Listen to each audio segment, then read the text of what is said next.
Olá você, muito bom dia. Está no ar a primeira edição do Mister Mengão, o seu telejornal com as notícias do mais querido do Brasil. BAP diz que estudo prevê que estádio do Flamengo vai custar mais de 3 bilhões de reais. Flamengo vai pegar o Vasco nas semifinais do Campeonato Carioca. Depois dos protestos e boicote das organizadas, BAP justifica os preços dos ingressos. Felipe Luiz pode perder jogador após time inglês decidir que vai fazer uma grande proposta para o Flamengo.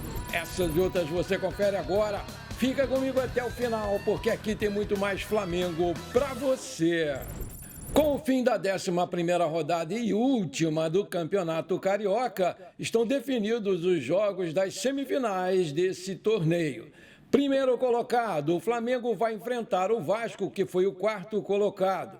O outro jogo será entre Fluminense e Volta Redonda, segundo contra terceiro. Flamengo e Vasco vão se enfrentar nos próximos sábados, dia 1 de março e 8 de março. Por sua vez, Volta Redonda e Fluminense vão jogar nos dois próximos domingos, 2 de março e 9 de março.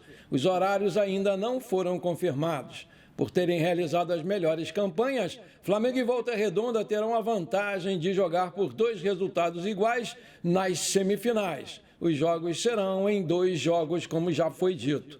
O fim da Taça Guanabara definiu também os semifinalistas da Taça Rio. O Sampaio Corrêa, que ficou em 5º lugar, vai enfrentar o Boa Vista, 8º colocado. No outro lado da chave, o Nova Iguaçu, 6º colocado, vai encarar o Madureira, que foi o 7º. Os dois, aliás, se enfrentaram nesse domingo no Laranjão, com a vitória do time da Baixada Fluminense. O campeão garante uma vaga na Copa do Brasil 2026. Com a derrota de ontem para o Vasco por 1-0 e a 9ª colocação na tabela, o Botafogo não se classificou para a Copa Rio e ainda não garantiu a sua vaga na Copa do Brasil. Desse ano ficando na sua pior colocação na história do clube, igualando 2014. Produção coloca aí como é que acabou a tabela do Campeonato Carioca depois dessa última rodada. Em primeiro, Flamengo campeão, 23 pontos. Em segundo, Volta Redonda, 20. Em terceiro, Fluminense com 17. Em quarto lugar, vem o Vasco com 17. Em quinto, Sampaio Corrêa com 16. Em sexto, Nova Iguaçu com 16. Em sétimo, vem o Madureira com 15. Em oitavo, Boa Vista com 14. Em nono, Botafogo com 13. Em décimo, Maricá com 12. 11º, Portuguesa com 10. E na última colocação, já rebaixado, o Bangu com apenas 4 pontos. Que vergonha, hein, ô John Textor? Que de sua empáfia. A torcida do Botafogo agradece aí pela sua dedicação de empresário que só pensa em grana. Esse aí é um dos males da SAF. O presidente BAP também comentou nesse sábado o preço dos ingressos para os jogos do clube no Maracanã. Ao fim da vitória sobre o Maricá, o dirigente deu a sua versão para o custo dos bilhetes, que aumentou na comparação de 2024. São Paulo não tem gratuidades, não tem meia entrada, como tem aqui no Rio de Janeiro. Os preços aqui são 35% a 45% mais baratos do que os de São Paulo. E todo mundo reclama. Está tudo caro no Brasil. Para ter um time que a gente tem, dificilmente seria mais barato do que isso, disse lá o Cartola. Os custos do Maracanã, do Rio de Janeiro, do time do Flamengo e do futebol hoje em dia estão inflacionados. Não dá para praticar menos do que isso. Menos do que isso a gente perde dinheiro. Aí você não pode ter um time como o que a gente tem hoje aqui, alegrando o coração de 45 milhões de rubro-negros. Nesse sábado, a partida teve 27.151 pagantes, 29.544 presentes com uma renda de 1.620.000. Bilheteria de arquibancada no valor cheio custavam de 80 a 140. Houve aumento nos preços em comparação com o praticado em partidas de peso, semelhante no ano passado. Na última rodada da Taça Guanabara de 2024, o Flamengo mandou o jogo contra o Madureira no Maracanã. Os bilhetes variaram de R$ 50 a R$ 120 e o público foi de 64 mil presentes. A renda também foi maior, 2.321.000. Incomodados com os custos, torcidas organizadas emitiram um comunicado dias antes do jogo, afirmando que boicotariam a partida em protesto pelos preços. Uma situação que está sendo monitorada de perto pelo Flamengo é sobre o meia argentino Carlos Alcaraz. Ele pertence ao Flamengo, mas foi emprestado ao Everton da Inglaterra, depois de não engrenar aqui na equipe do Felipe Luiz. Uma das principais questões para essa saída foi em função da situação financeira do clube. Por isso, o Flamengo o emprestou visando recuperar o valor altíssimo investido na maior contratação feita pela história do clube, além do alto salário do jogador, que era de R$1,5 milhão por mês. Porém, o portal Bola VIP Brasil já havia exposto que para que a cláusula de compra obrigatória seja exercida, ele precisaria ser titular do time em pelo menos 6 jogos até o final do empréstimo. No jogo contra o Crystal Palace, ele se destacou com um gol e deu uma assistência, ajudando diretamente na vitória da equipe. Mas, para surpresa geral, no último sábado contra o Manchester United, ele não foi titular e só entrou no segundo tempo. Com isso, ele segue com apenas uma partida como titular da equipe. Até o fim da temporada inglesa e do empréstimo, ele tem mais 12 jogos e precisa ser titular ao menos em 5 para que o Flamengo receba o valor de aproximadamente R$110 milhões. Mas o que chegou aqui para nós no Brasil é que ele já vem caindo nas graças do clube inglês pelas suas boas atuações e que o Everton quer mantê-lo sim, mas que a diretoria do clube inglês, malandramente, pode tentar fechar o negócio por um valor bem menor e, desse modo, ele não faria esses 6 jogos como titular para bater a cláusula com o valor fixado. Coisa de moleque, na minha opinião. Isso é uma vergonha. O técnico da seleção brasileira, Dorival Júnior, vai enviar à Conmebol até a próxima sexta-feira, dia 28, uma lista com 28 convocados para os 2 jogos em março pelas eliminatórias contra a Colômbia e a Argentina. E no dia 7 de março, esses nomes serão divulgados. Pelo ótimo início de temporada, Wesley, Danilo, Léo Ortiz e Gerson devem pintar nessa lista aí do Dorival. Em entrevista à CBF TV, o Dorival explicou o processo de escolha desses jogadores para os próximos jogos. De acordo com o técnico, a comissão técnica acompanhou diversas partidas, conversou com jogadores e seus treinadores e manteve contato com as diretorias dos clubes. Assistimos vários jogos e treinamentos nas últimas semanas. O importante dessas viagens é que podemos estar ao lado dos atletas, sabendo um pouco mais do momento de cada um. Fazemos uma troca constante e frequente com todos os clubes para que possamos ter os melhores números de cada um.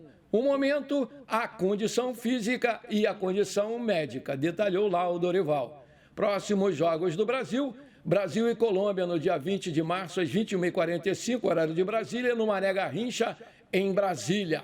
Argentina e Brasil, 25 de março, às 21 horas, horário de Brasília, no Mais Monumental, em Buenos Aires. Maravilha, se você está curtindo esse nosso programa, então não esquece, manda brasa agora no like para fortalecer o nosso canal, porque para cada like que você dá, o YouTube, ele recomenda esse programa para mais 4 pessoas, e aí o canal cresce mais rápido. E se você ainda não é inscrito, bora lá me dar esse prazer, aperta o botão inscrever-se, aperta o sininho ali e pronto, simples assim, valeu!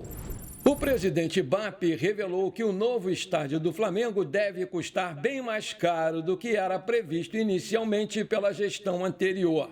Em entrevista no Maracanã, depois da conquista da Taça Guanabara, ele afirmou que o valor de R$1,9 bilhão divulgado em novembro está totalmente ultrapassado e a construção do estádio deve mesmo chegar a pelo menos R$3 bilhões ou mais. Nós contratamos a Arena para fazer um primeiro estudo. Eles disseram que fizeram uma avaliação preliminar. Nós estamos contratando eles para aprofundar a parte da qualidade de solo e a parte viária do entorno do estádio. Disse lá o BAP, referindo-se à Arena Events Venus, empresa que fez o estudo de viabilidade técnica para o novo estádio. Além disso, estamos fazendo em paralelo um estudo de viabilidade econômica e financeira com a Fundação Getúlio Vargas, que pediu 45 dias para fazer esse trabalho, para que a gente possa ter uma noção exata de onde a gente está.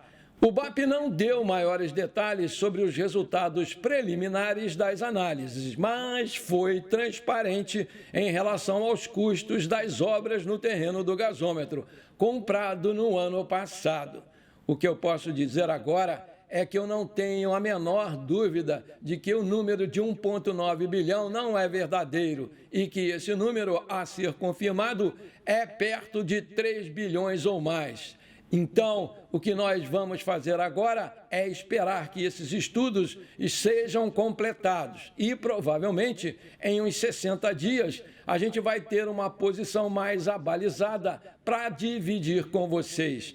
O valor engloba os gastos com terreno, sondagem, descontaminação e terraplanagem, fundação, estruturas, instalações, estacionamento, cobertura, campo e urbanização e paisagismo, compromisso com a prefeitura. Em novembro, o então presidente do clube, Rodolfo Landim, apresentou o projeto preliminar aos sócios, projetando um estádio com 60 metros de altura, o que equivale a um prédio de 20 andares, com 27 elevadores espalhados pela estrutura, além de 16 rampas integradas com acesso interno. Nesse caso, o estádio seria mais alto do que o Maracanã e também do Real Madrid. A capacidade do total do estádio para o futebol será de 77.923 torcedores. Nesse domingo acabou vindo à tona que o autor de um dos golaços do Flamengo pode estar com seus dias contados na Gávea. Trata-se do garoto Matheus Gonçalves. De acordo com o Coluna do Fla, o Brighton da Inglaterra tem interesse real na contratação do garoto de apenas 19 anos e o Flamengo pode sim vender o jogador. A informação é que os ingleses devem fazer uma grande oferta oficial pelo meio-campista já na próxima janela de transferências no meio desse ano. Vale salientar que o seu contrato com o Flamengo vai até o final de 2027. A diretoria do Flamengo, embora tente segurar a promessa, tem conhecimento que vai ser muito difícil não vendê-lo na próxima janela, principalmente com os valores que se imaginam chegar. Não se sabe exatamente qual seria o número envolvido nessa proposta vindo do Brighton. O jovem se destacou ao marcar um golaço, ao dar um drible desconcertante no marcador e terminar com chave de ouro a jogada com uma cavadinha sensacional e fechar a goleada de 5-0 do Flamengo na partida desse sábado. Inclusive, o Matheus Gonçalves vibrou muito com o golaço em entrevista após o fim do jogo e fez questão de valorizar que o gol foi fruto de muito trabalho. Ele frisou que vem se dedicando demais nos treinamentos do Flamengo com o auxílio do técnico Felipe Luiz. Aí eu te pergunto, você acha que o Flamengo deve mesmo vender o Matheus Gonçalves em junho? Coloca aí! Bom, por enquanto foi isso. Eu espero que você tenha gostado do nosso programa. Muito obrigado de coração por você ter ficado comigo até aqui. Um grande abraço e bora ser feliz. Pra cima deles, Mengão!